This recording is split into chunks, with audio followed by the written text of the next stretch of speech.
The drill needs to gauge the crowd to see what we have here. So, any fans of Game of Thrones?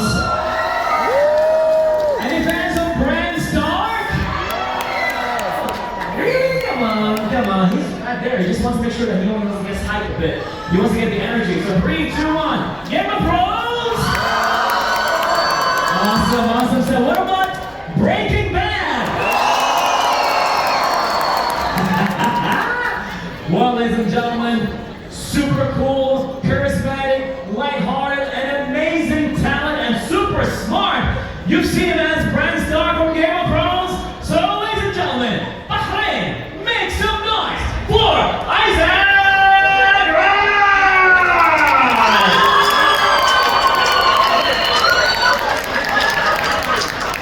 I like BAHRAIN COMIC CON. Dude, they love you. I'm sure that's it. Any more than that, maybe just living in Bahrain. I love that. Well, now, ladies and gentlemen, you've seen him in Star Wars and Mandalorian, The Boys, Captain America. But you know how many guys from Breaking Bad? Make some noise for Giancarlo Esposito!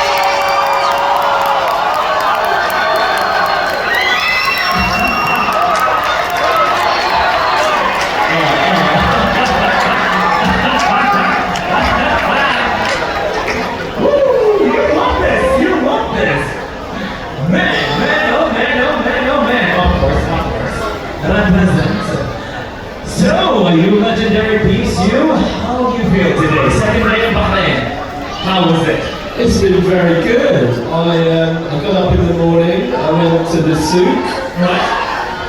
I had a bit of breakfast at Haji's, which was really good. Alright. Did some shopping. Ready to take on the day. Alright, awesome. You know, chill out and all that. What about you, Mr. Ali? I got up and worked out. I prayed first, then I worked out. And then I came here to see all these beautiful people. So, yesterday was a great day for us, and we gave Giancarlo an Arabic name. So, his name right now in Bahrain is Ali. Do you like your new name? I love my new name. Ali. So, let's hear for Ali Esposito. I know I've been asking this so many times, but it just, every time I feel this energy, I just have to ask you guys. Traveling all over the world, putting 1000% into your trade as actors, as people who just wants to bring the scene and just want to share your energy and your love, not only for the character itself, but to the world. How do you feel having fans, not only in the world itself, but Bahrain itself?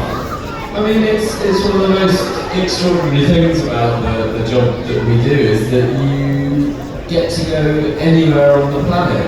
And there's usually someone there who's excited to see you.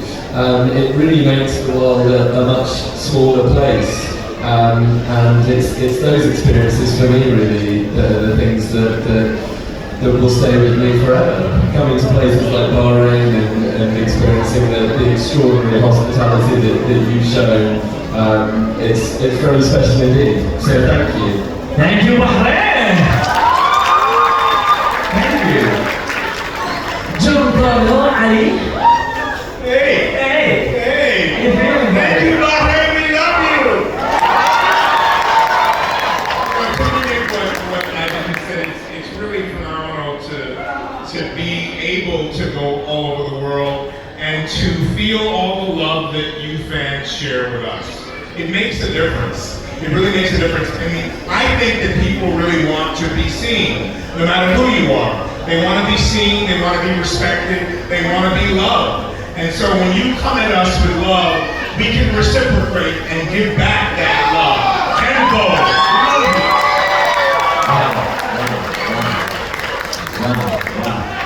So that being said, like, when you were just acting in Game of Thrones, or even Breaking Bad, Star Wars, and all the amazing work you've been doing, and you're in the act itself, like, have you ever thought that one day, besides the fact that it's a gig and I need to do my best, that at some point, it will echo to a point that people just want to meet you? No, I mean, it's I suppose with any job, it's always the ambition that you you want it to be, you want it to resonate with people all over, but you really don't go into anything expecting it to fly off, and certainly 10 years ago, no longer than that, 15, 16 years ago when I first started the program, if you told me I'd be sat on the stage in the Bahrain GP circuit 16 years later, I wouldn't believe it. But it's one of that kind of the madness of life, that we get to have these very, very special experiences. Love this. Let's hear it one more time for Isaac, everybody! What do you think about this? The fact that you've done so much to this planet. Have you ever thought that one day we'd just be chilling in a place like Bahrain and just talk about your work? I do what I do because I love it. And I tell people if you love what you do, you never work a day in your life. So choose something, especially for all of you young people here in front, choose something that you love to do, and then you will enjoy it and you'll learn more about it, you'll be inquisitive about it for the rest of your life. It will always be something that lifts you up. I do what I do because I love it. Did I ever think that I would also fall in love with speaking my truth to people who love what I do and have been uplifted through what I do? I never imagined that. So that fulfilled a dream that gave me a new voice, because I realized that what I do becomes immortal. Like this young man is holding a picture of Gustavo Fring. And this young man is holding a photo that was taken in the parking lot of Los Pollos Hermanos. So those images stick with us, and they are forever, because you can see my work over and over again, even work I did 10 years ago. You have something I want. I'm not kidding. So what happens is that the responsibility that comes with the love for what I do enables me to talk about it and get excited and get passionate about it and share that with you. So that becomes an example. You should be as passionate, as excited, as absolutely in wonder, enchantment, and joy about what you choose to do. So remember that, because that will then re-inspire me to keep doing what I love to do.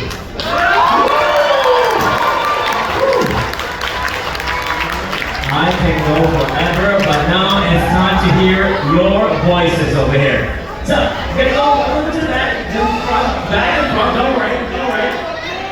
Alright. Yes, first question, let's go. To Giancarlo. Alright, so you're like a man of many talents, but I'm wondering, have you ever considered like opening your own restaurant? I have, and my latest location will be Bahrain. I love that. Question back here. Please stand up. Let's get closer a bit. Don't worry, I see your hands. Don't worry. Where's my dude? Come on. Yes, sir. Let's go. This question is for Isaac. Yeah, nice to meet you. I'm a huge fan of Game of Thrones. I remember watching it when I was in second year of college, April 2011. It was the first premiere. My question is, what preparations did you do on later seasons of Game of Thrones? You know, playing such a calm, emotionless brand from like a happy kid. Yeah. And what part of a Game of Thrones scene is the most hard for you to play during those scenes? Okay, really good question. So as you say, Brown had a real change midway through the show. And I mean, it wasn't even like a sort of traditional character development. He sort of switched into an almost entirely new character overnight. And prior to that, I was very young, and if I'm honest, I was a kid playing a kid, wearing slightly different clothes, but I didn't have to really transform myself all that much to try and imagine what it would be like to be in the shoes of Bran. When Bran changed into the Three-Eyed Raven, it was a real learning curve actually. It was kind of, I think, one of the first times that, because it coincided with me coming closer to adulthood, it really coincided with me becoming much more aware of the process of acting and what that entails and what a craft it is. So I had some meetings with David and Dan, who were our producers, and they actually got me onto the Watchmen comics, because they had this vision of Brian as the three-eyed raven being a bit like Dr. Manhattan, of kind of being present at all places at all time, with that kind of slightly removed emotionlessness to him. For me personally, one of the key things I used to do to try and prepare for the day when I was working for Three-Eyed Raven was mindfulness meditation. I used to do it every morning for as long as I could to try and just get into that kind of, zoned out Zen vibe. The other thing, which was an accident really, is that I didn't wear contact lenses as well, so I had to act without my glasses, so I couldn't see anything. But it gave me a kind of 1,000-mile stare that works for the character. And to the second part of the question, in terms of my favourite moments, I mean, a lot of the moments in the last season, I think for me, were some of my favourite on the show, just because everything it all felt very special. We knew this was the last time we were going to do it together. We were wrapping up this enormous, complicated story, which I know wasn't to everyone's taste. But yeah, thanks very much. Wow, that was a good one. This guy who almost lost his voice, you can say it in Arabic, I'll translate.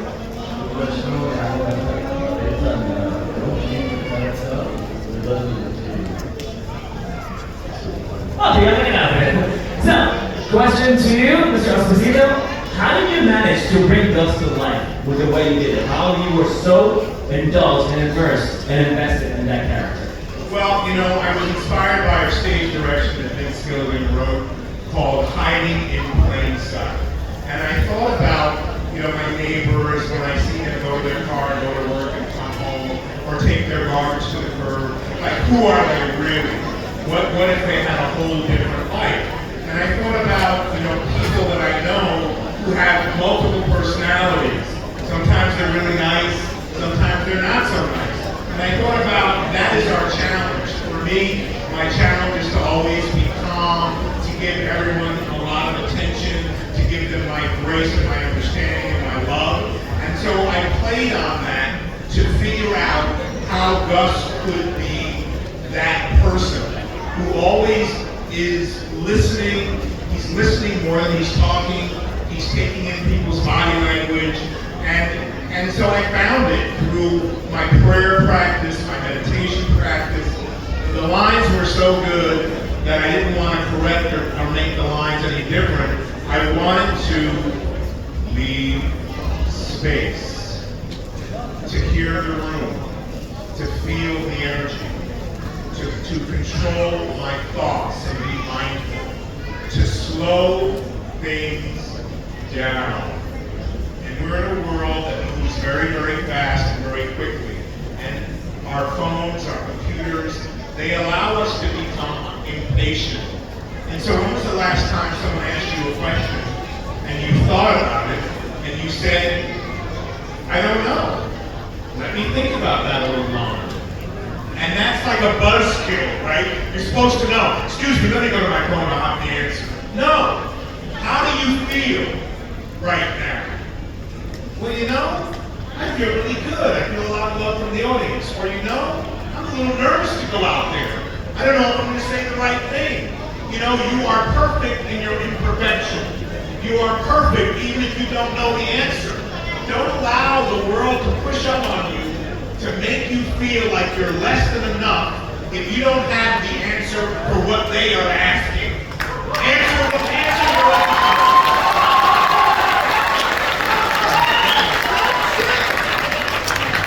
Love it. Right, question right here. I have a question to Mr. Ali. I have a question related to the series Breaking Bad. So I want to ask that when you were playing the role in the Breaking Bad as a drug dealer, while the shooting, what was going in your mind? Like, did you really feel that being a drug dealer is same in reality in this world?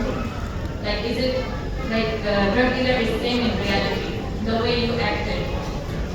Well, I live in a heightened reality doing film and television. And so I try to find the truth. I try to find the truth of my life and the truth of the character. So obviously, I'm modeling myself to figure out what is a drug dealer in this world we have today. That's constantly changing. I thought this guy is a businessman. That's why he says to Jesse, to Walter, we're not alike at all, because you hire a drug addict. And Gustavo wouldn't do that. That's bad business.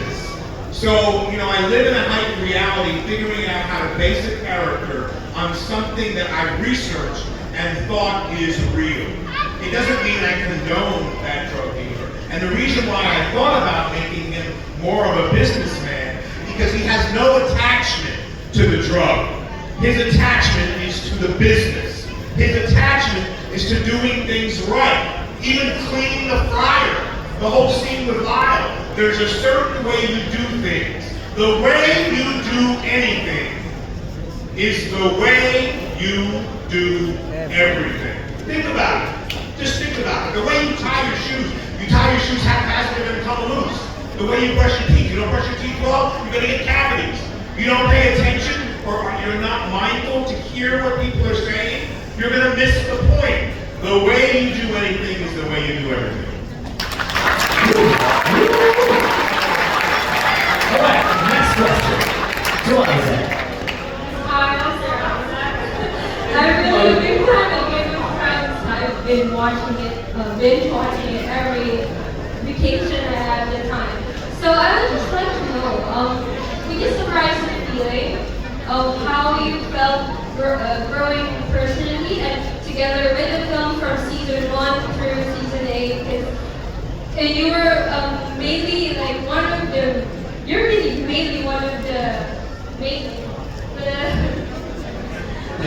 like the characters, the base and root of the story. Yeah. I mean,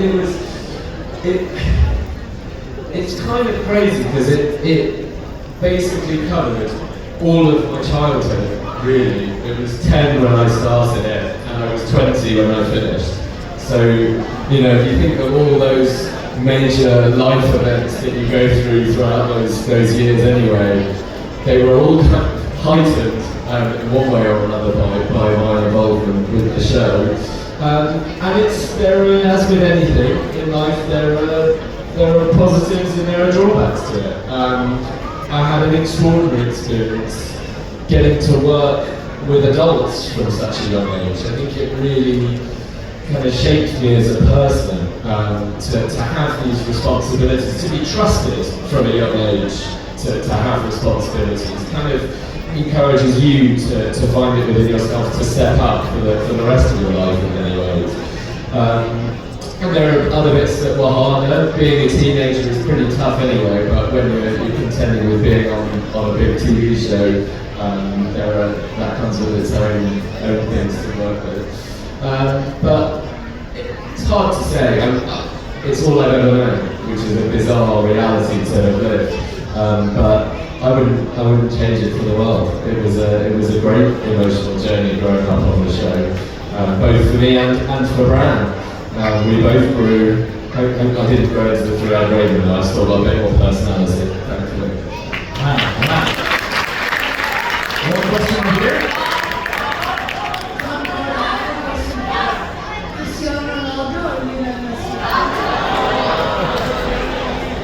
Soccer players. Are you a Cristiano Ronaldo or a Messi fan? Or not? It's such a hard question. Ronaldo, baby! You've been waiting for this whole day enough. Unfortunately, we have to end the session before we leave. What would Brian Stark right now say to the people at Bethlehem? Probably something weird and cryptic, knowing Bran Stark by the end of it. But what I will say is, thank you so much. I have just felt so welcomed. It's strangely felt like being at home somehow, because everyone has just welcomed us in, has shown us such a great time, and I will be leaving Bahrain with the intention of coming back big time. So thank you. say to the people of Bahrain? Gustavo Fring would say, Bahrain, you are the best people in the world.